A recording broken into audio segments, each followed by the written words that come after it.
Yo, Yo, what's what up, going on? homie? How you doing? Salute. What's the deal? All right. How you doing? I'm great, great. I'm with Queenzflip, baby. I've been trying to get at your show for a minute, man. You don't even know about my history with, you know, being on the Preem team, writing a bestseller book, got a movie on Hulu and everything. We chop it up after. Let's do what we got to do, and we talk on the backside. Okay. Yeah, Going on. They were telling me. First of all, they gave me a rundown about the Preem team and a couple of things that you did. You ended up joining NYPD, but we could, like I said, let's talk about that later. yeah, Um, yeah. we're here to talk about the White House ban on menthol cigarettes. I want to hear your standpoint on that. That's what we're here to talk about. Yeah, so just let me give you a little background. I grew up in Queens, the whole nine, I work for the Supreme team for Bemi, actually. It's just my bro. That's me. We got a common friend there. At the age of 13, I started selling weed, crack, all of that stuff. But I went to the NYPD. I went to the Army, then the NYPD.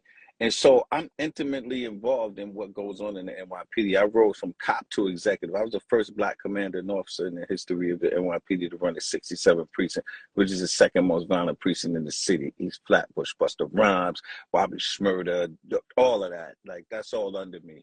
Um, so I understand and know, like, if you give cops a tool, they're going to use the tool.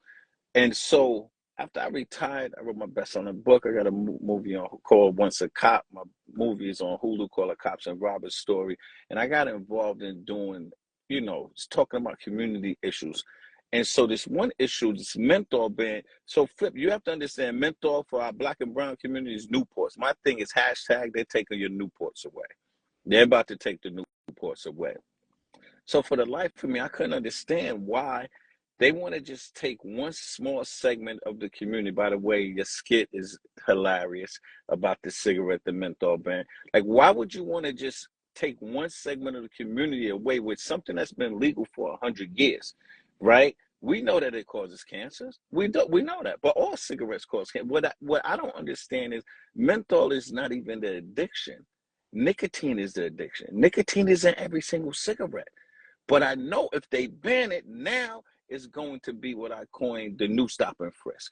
Because cops they just need a reason. So now we're going to have unnecessary contact, unnecessary engagements with police officers in the black and brown community. Like, why you smoking? The cop's not going to know a difference between a Newport, a Marlboro, a Salem, a Viceroy. They don't know that, but they know that they banned all menthol products. So now that's going to give them the window to come and approach and say, "Yo, what you smoking?" And we know when I was young, when the police came, I walked away. Today, they ain't walking away. They're like, "Why are you stopping me?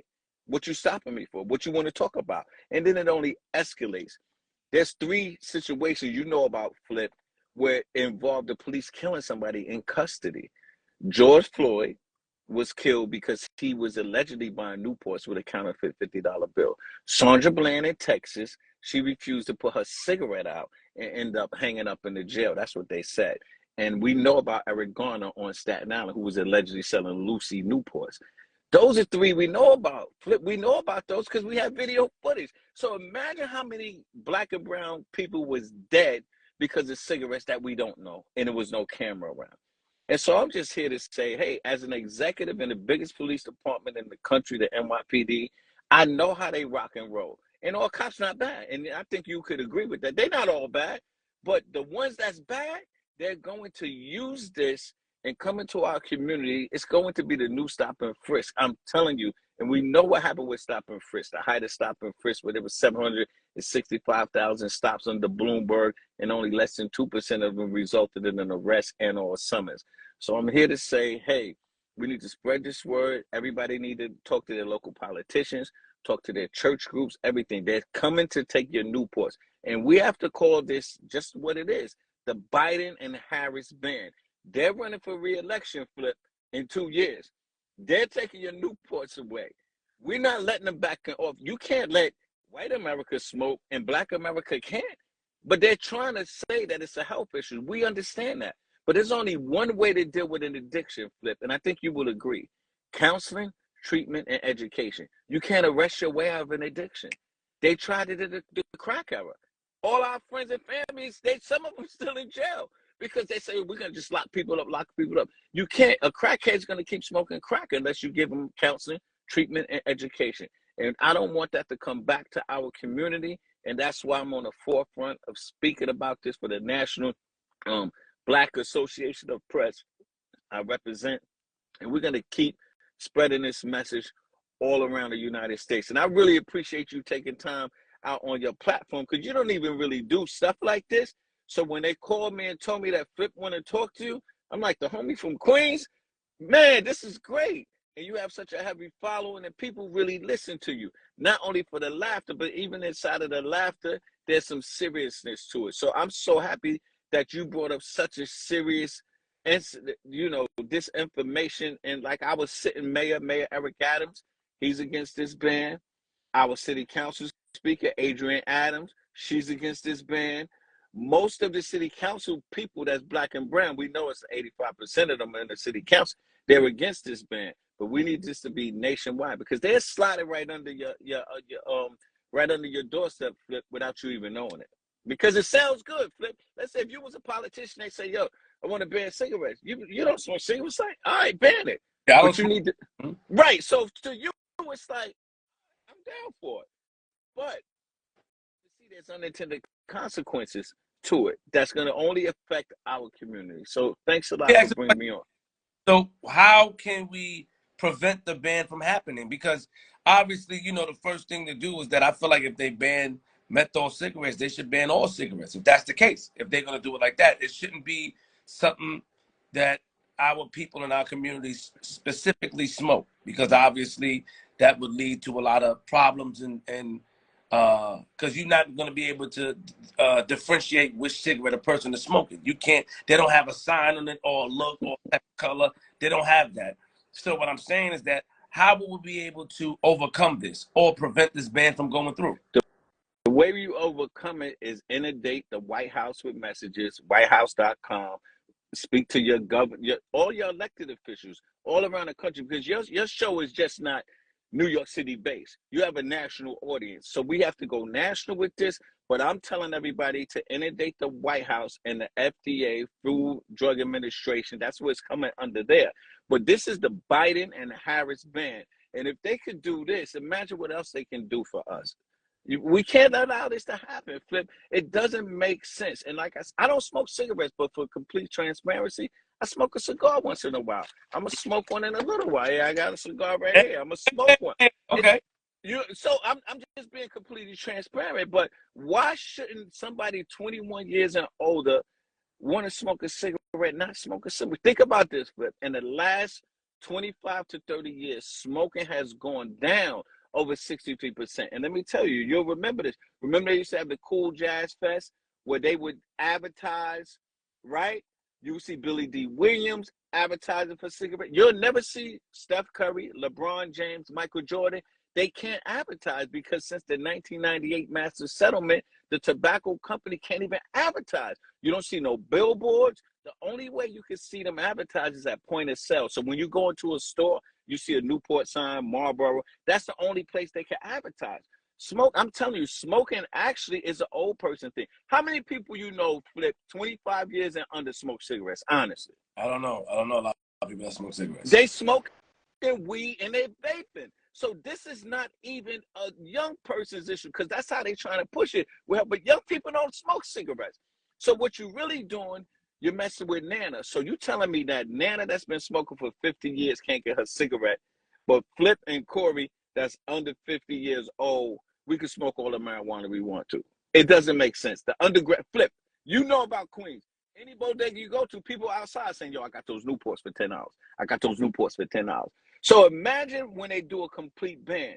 Drug dealers, why would you sell cocaine and dope any longer when you can make so much money selling cigarettes? Because you're never going to go to jail selling cigarettes. But I'm going to ask you an honest question. I want you to be honest with me. Do you think that you're doing a disservice by not, okay, so, and I get it, but do you think that, why not say ban all cigarettes, or you feel like people should do whatever they want to do? You want us, because I do. A lot of my aunts, my uncles in Queens, you're right, the OGs, they smoking cigarettes. They love it. They go outside. That gets whatever is in it.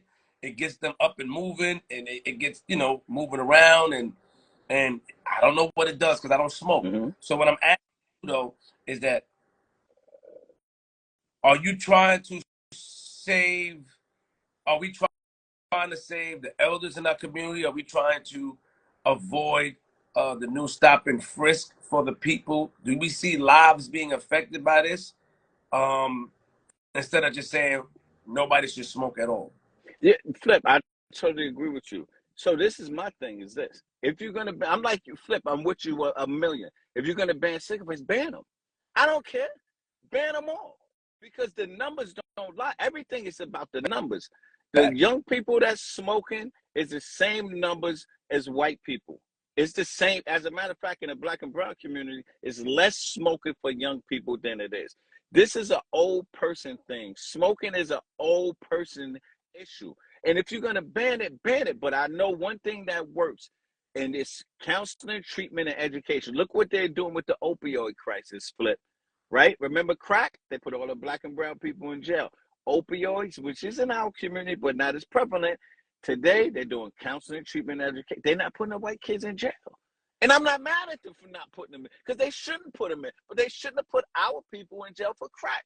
So we already have a system that works. You see the commercial with the old lady, well, by her neck. What? That's education.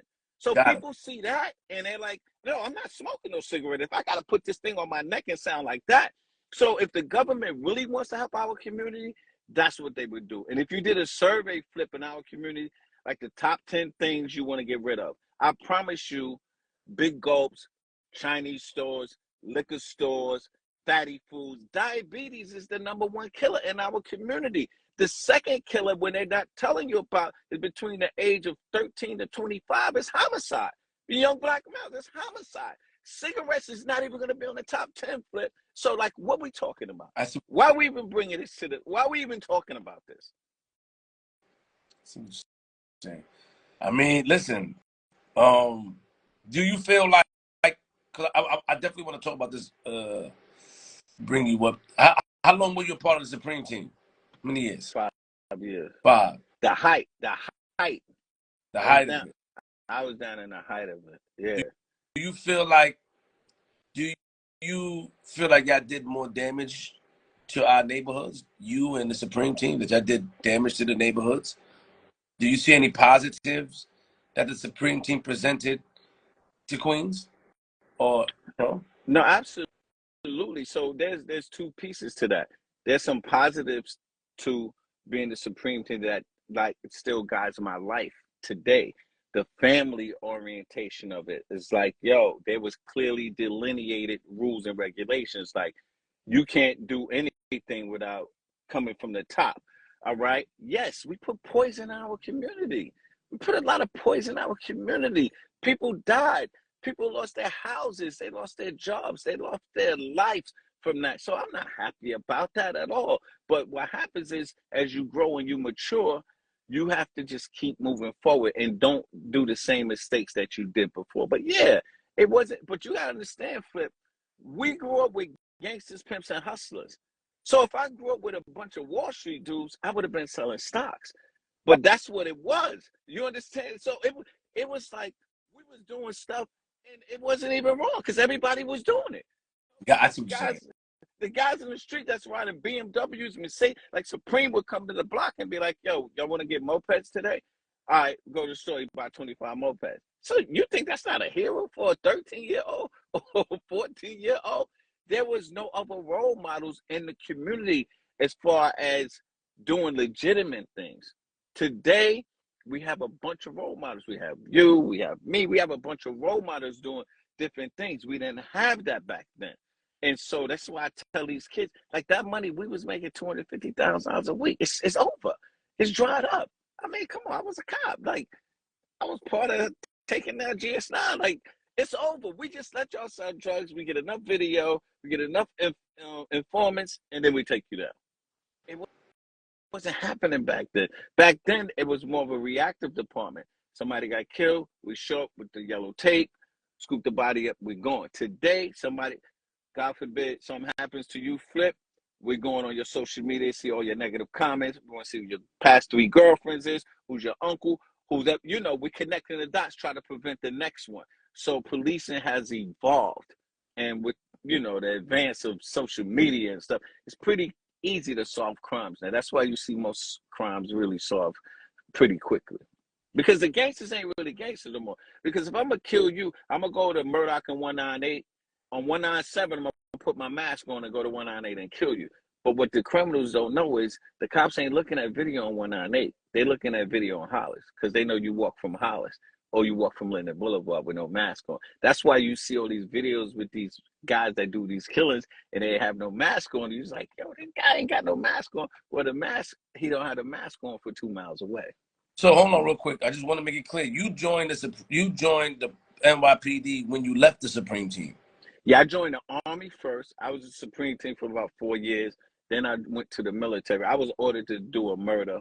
And, you know, you got to read the book we got to do a Supreme Team. We got to do a Supreme Team interview about my life. And we can get into that. Yeah, we'll talk about that. I have because I'm interested in hearing. I'm going to be honest.